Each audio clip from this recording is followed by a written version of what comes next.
Welcome back to another episode of Alternative Space History. I am your host, So Not the Hero Type, and this is 1963, Part 2. In the last episode, we sent our Pathfinder Mars Variation probe out into deep space to hopefully get some sort of a flyby of Mars. Even though the burn was successful, we would have to make a quick mid-course correction when we got closer to the planet. Unfortunately, when we went to go make the course correction, we lost all contact with the probe.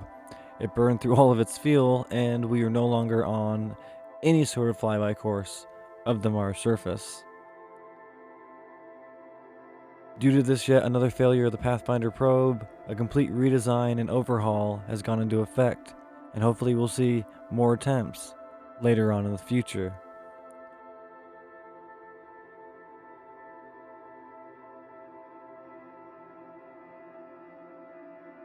As for now, New Horizons Space Center decided to focus more on human spaceflight, low Earth orbit, and lunar expeditions.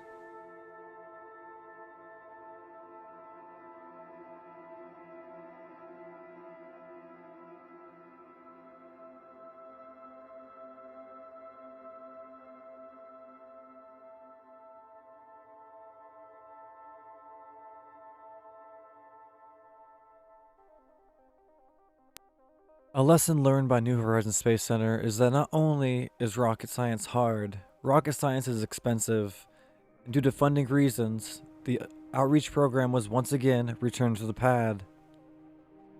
Due to the fact that most of our astronauts are undergoing extensive training for the Infinity Project, Oliver Kerman volunteered to once again reach out to the stars and ride the most reliable rocket in our fleet back into orbit. This originally was going to be a standard contracted flight, but before the completion of the rocket, Oliver Kerman had an idea. Modifications were made, and a new achievement for New Horizons Space Center would be attempted on this flight. Only needing to stay in space for 18 hours to complete the contract to achieve funding, Oliver Kerman first set out to do the basis of the contract before attempting to once again reach new heights through New Horizons Space Center for all of mankind.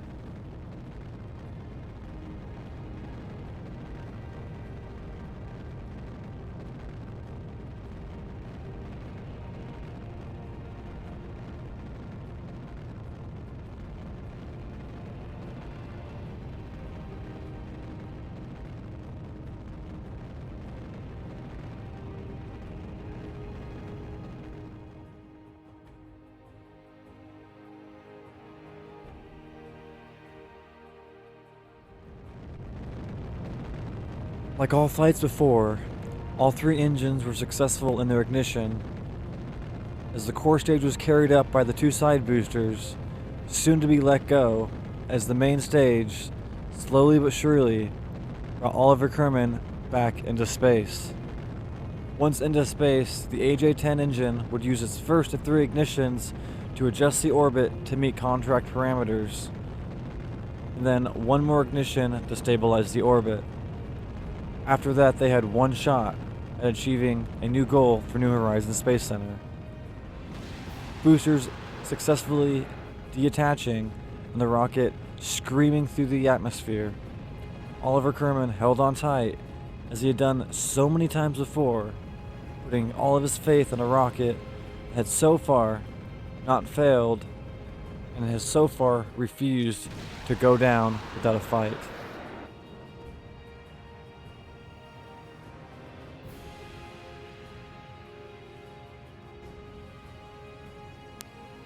With the successful ignition of the AJ-10 stage, Oliver Kerman was destined to once again reach orbit. As the last little bit of his insertion burn happened, he would hopefully achieve an orbit of around 200 by 200 kilometers, where he'd slightly adjust it to 200 by 300 kilometers in preparation to stay in space for 18 hours before attempting something that had never been attempted before.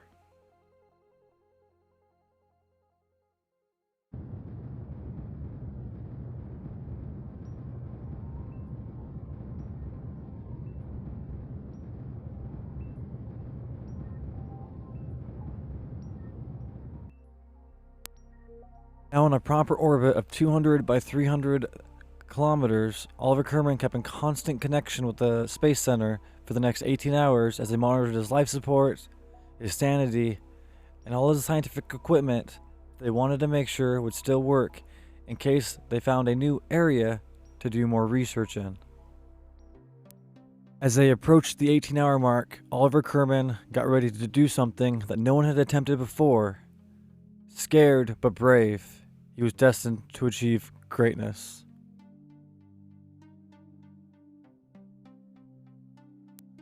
As he reached the 200-kilometer mark of his orbit, the AJ-10 was once again ignited to burn all of the remaining fuel in the stage to attempt to break past the previous height record and enter a radiation belt around Earth's surface.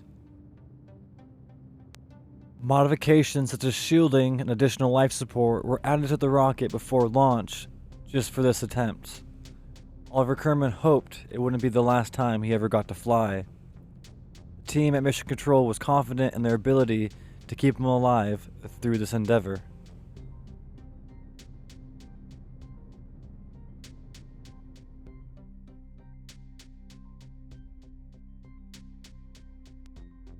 After achieving an orbit of over 5,000 kilometers above the surface, the AJ-10 stage was abandoned and put on a trajectory course to be destroyed in the Earth's atmosphere. As he held his hand over the button to eject the stage into the Earth's atmosphere, all he could think was he had one shot to return home, and he knew he did not want to mess it up. He took a deep breath, pressed the button, looked down and marveled at the Earth that had never been seen like this by any man before him.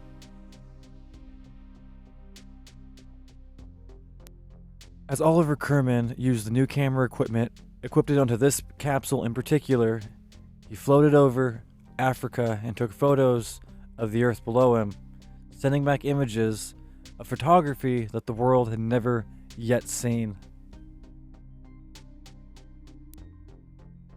As he took the rest of his photos, Oliver Kerman prepared to re-enter Earth's atmosphere, this time attempting a more shallow angle than before, hoping that the new heights wouldn't exceed the speed that his capsule was rated for. The team predicted he may have to make 2 passes before finally coming back down to Earth, and life support was added to the capsule just in case. Oliver Kerman activated the retrograde sequence and fired his engines, dipping him just low enough to the atmosphere that he'd be able to slow down enough and come in for a re-entry.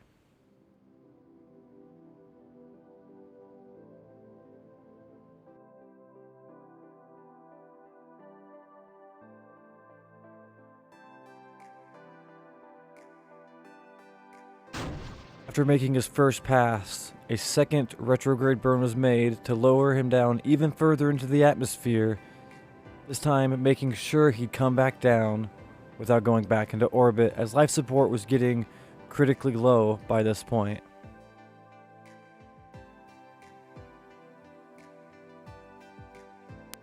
After the calculations were made, Oliver Kerman detached his retrograde system and prepared for final re-entry into Earth's atmosphere to come screaming down once again and landing back home.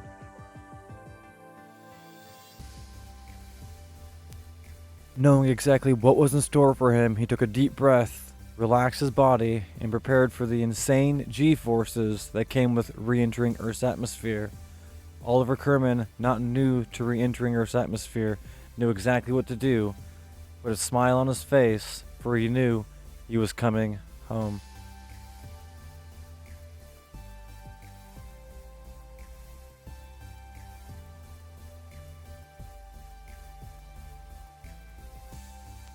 As Oliver Kerman descended into the lower parts of the atmosphere, screaming at 7,800 meters a second, he started seeing flames encasing his capsule, followed by a feeling of extreme G-forces that Oliver was all too familiar with. Holding on with the remaining RCS fuel he had to keep his craft aimed in the correct direction, he came screaming through the thicker parts of the atmosphere and coming increasingly slower and slower as he prepared for full re-entry. Now all that was left to do was make it through the hardest part of re-entering and have his parachutes successfully deploy, and Oliver Kerman would come back, not only alive, but as a hero to space exploration.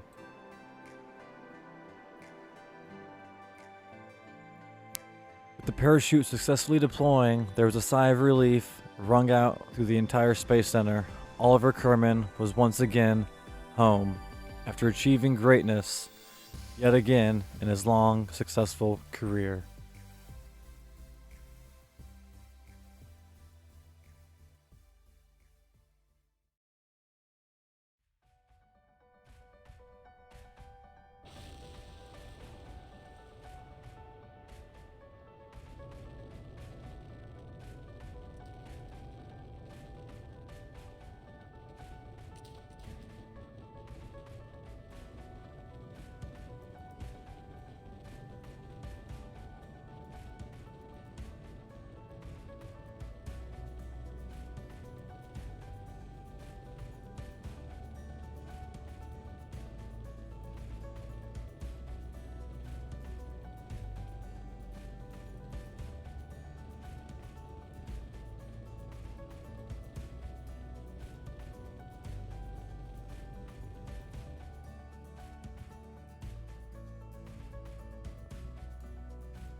The early tests of Project Infinity all led up to this moment. The desire to explore space had never been greater as the teams of engineers and scientists push to further technologically advance the Space Center so they can move forward and achieve great new heights. Carnasa and J. Fox Kerman daring to ride the first ever iteration of the Infinity V2 on top of a Dragon 5 launch vehicle. As the first well-tested stage had separated, both LR-91 engines ignited and slowly but surely coasted up the Infinity rocket into a stable low Earth orbit, requiring none of the fuel from the RL-10 stage, which would later be used for orbital maneuvering. As the rocket was flown by the commanding astronaut J. Fox Kerman with a co-pilot of Carnasa from CSA agency, the team had no doubt in their mind they would achieve orbit and achieve greatness. This particular launch wasn't about orbital maneuverability at all, though. A quick test to make sure the engines would work in space was underway, but they had something much greater in mind. As the LR-91 stages burned to completion, they were now in a stable orbit as they detached the bottom stage, revealing the full Infinity V2 rocket. This rocket would not only be able to do maneuvering and rendezvous, it would also give them the capacity to achieve new and greater heights. After cutting around some red tape, unseen and unheard of audio and video was finally released to the public.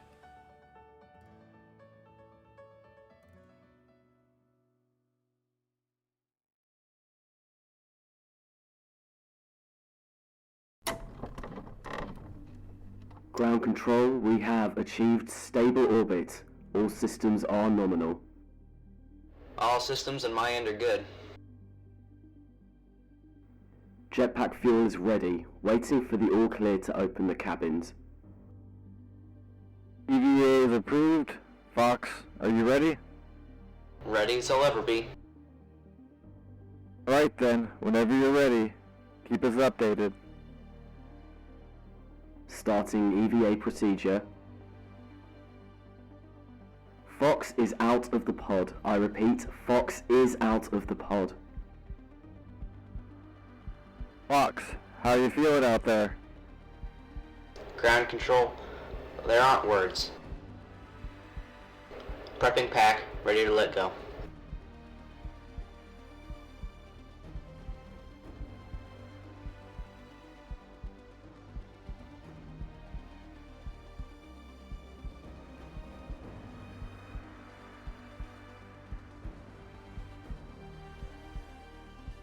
I see you, Fox. All systems look good.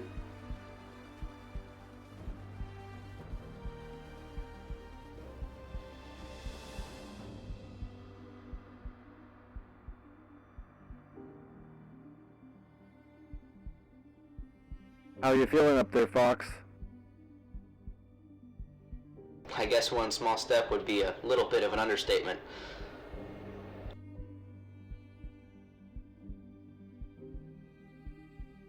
O2 levels are reading low. Fox, please return to the capsule. Again, Fox, please return to the capsule.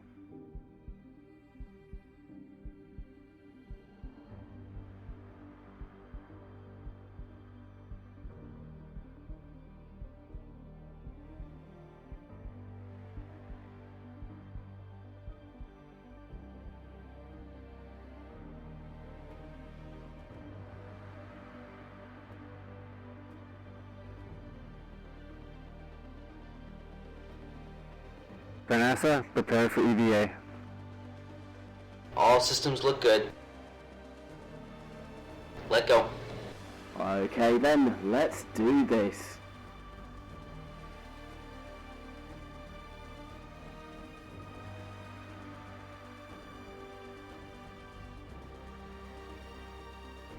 Please report. This is unreal.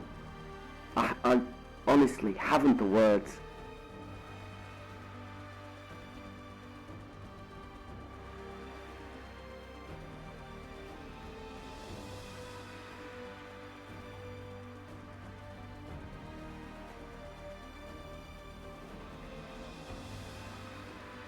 Why don't you fly away for a second? I want to see if we can get a picture. We seem to be experiencing some kind of malfunction. Please return to the capsule. That is a go, Mission Control.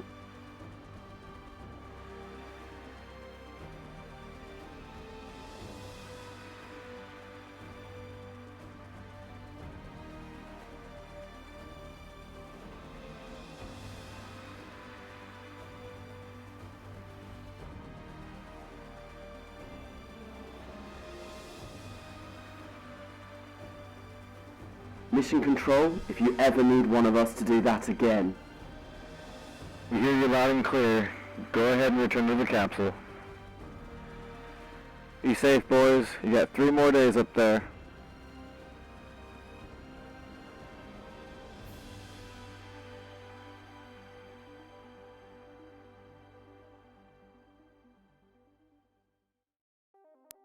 After successfully performing their EVA procedure, Carnasa and J. Fox braced themselves for a 3-day stay in low Earth orbit. This would not only test the life support system of the new Infinity rocket, it would also test the endurance of our brave astronauts. A few tests such as engine tests and experiments will be done along the way, but the main focus is to see how long we can remain in space, hopefully trying to attempt a lunar flyby sometime in the near future.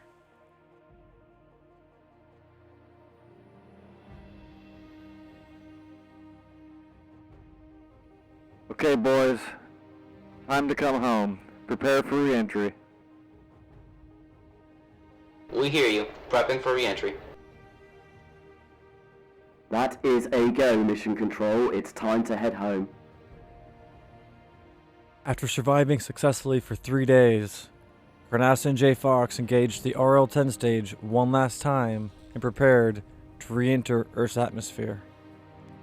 Due to previous malfunctions of the last time we sent one of these into space, all systems were checked before detaching the bottom stage, allowing J. Fox and Carnasa to come screaming back down to the Earth's surface.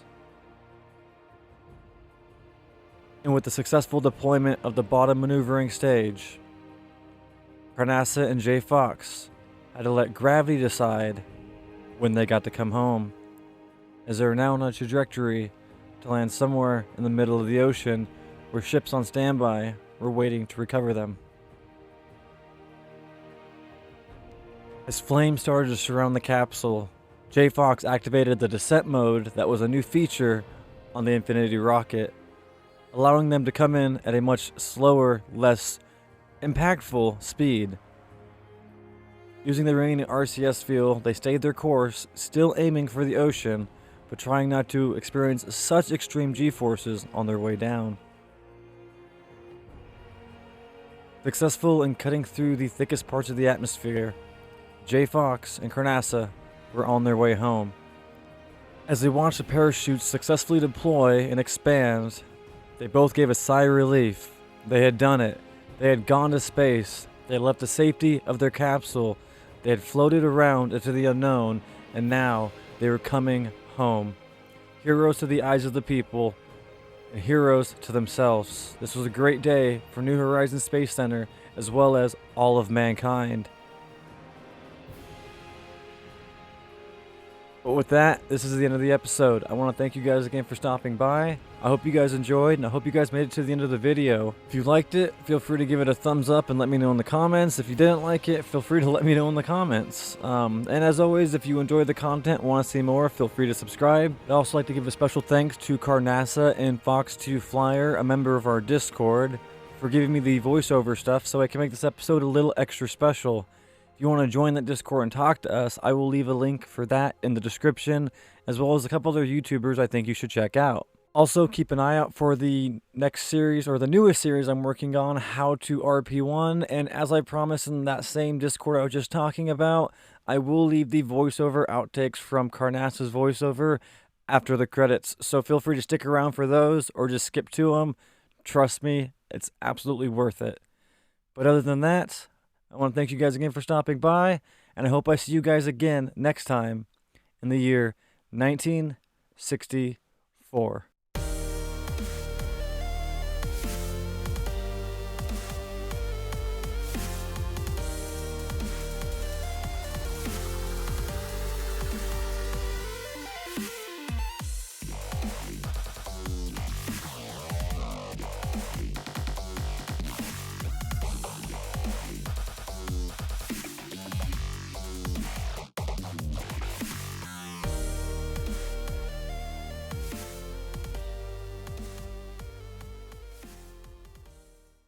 Let's go. Ground control, we have achieved stable orbit. All systems are nominal. Jetpack fuel is ready, waiting for the all clear to open the cabins. Starting EVA procedure. Fox is out of the pod. I repeat, Fox is out of the pod. I see you, Fox. All systems look good. Okay then, let's do this. Okay then, let's do this. How'd you make this British?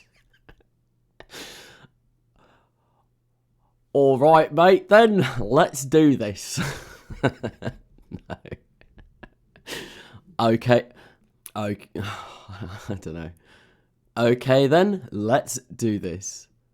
Okay then, let's do this. This is unreal. No. This is unreal. I haven't the words.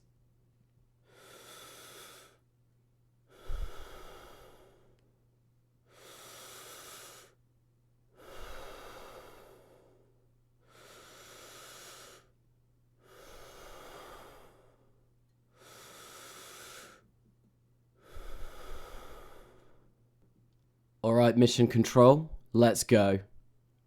Mission Control, if you ever need one of us to do that again. Mission Control, if you ever need one of us to do that again. Mission Control, if you ever need one of us to do that again. That is a go, Mission Control, it's time to head home. That is a go, Mission Control, it's time to head home. That is a go, Mission Control, it's time to head home.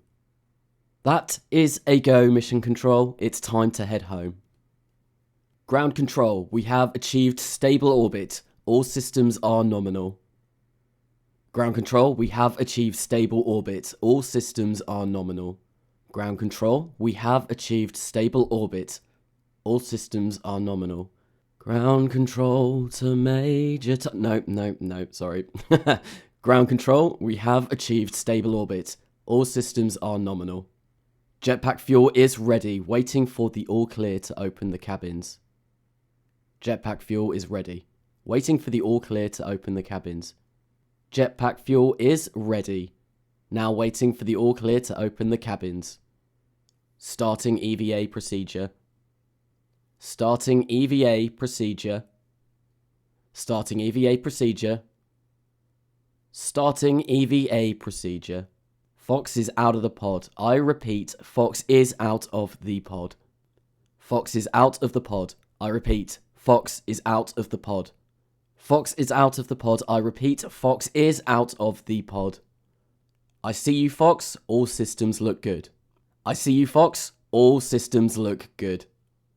I see you, Fox. No, that didn't sound right. I see you, Fox. All systems look good. Okay then, let's do this. Okay then, let's do this. Okay then, let's do this. Okay then, let's do this. Okay then, let's do this. This is unreal. I honestly haven't the words. This is unreal. This is unreal. Unreal. I haven't the words. Let's go. Let's go. Alright, mission control, let's go. Alright, mission control, let's go. Alright, mission control, let's go. Mission control, if you ever need one of us to do that again. Mission control, if you ever need one of us to do that again. Mission control, if you ever need one of us to do that again. That is a go, mission control, it's time to head home. That is a go, mission control, it's time to head home. There we go, I think that's probably all I'm going to do for now. If you want me to redo any of those, though, let me know. I kind of did multiple takes with multiple different emphasis on different words, so you've got a few to cut up if you want to. So hopefully that's all good. But yeah, if there's anything you want me to repeat or if there's anything I missed, just drop me another message and I will do that again. Cheers, man.